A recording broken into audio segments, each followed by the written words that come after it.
I am Aaron Matz from Betraying the Martyrs, and I am here to talk about that time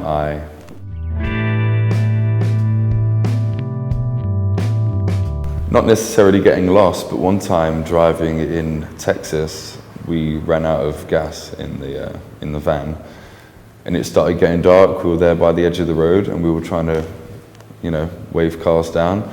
And after a couple of hours, a greasy, fat-looking bloke in a big pickup truck just stopped by, invited us into his van and said he was going to drive us to his sister's house where she had some gas.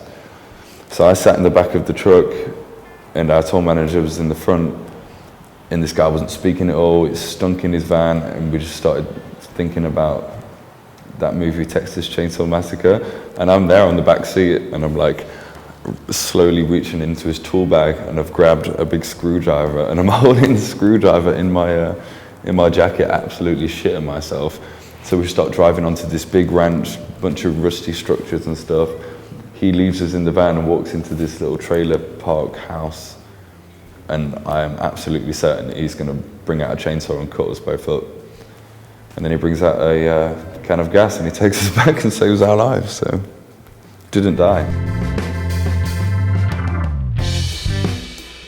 We have fans that come up to us at the merch table after shows and tell us stories, and one time a young girl, she brought up her arm and it was absolutely covered in scars, and she asked us all to do our signatures onto her arm so she could tattoo all of our autographs and cover this part of our life. And that's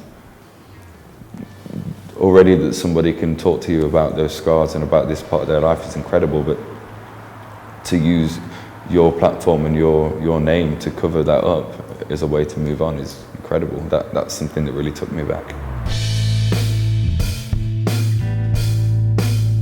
One time that I openly admit that I was starstruck is being on tour with Suicide Silence in 2012.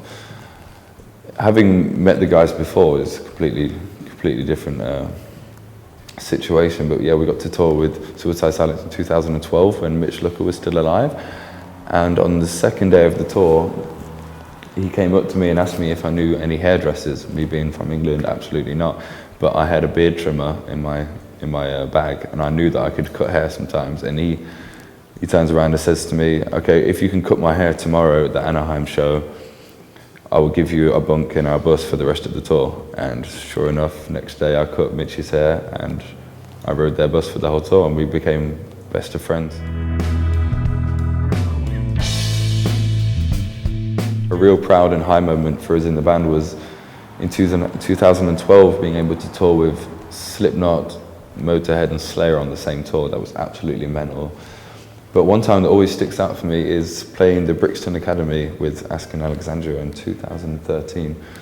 Just when the lights went off and we heard a huge roar for our name, although these people weren't necessarily here to see our band at all, just being able to play such a prestigious venue with such good friends and have such a good reaction, that was I think I might have had a little cry after that show.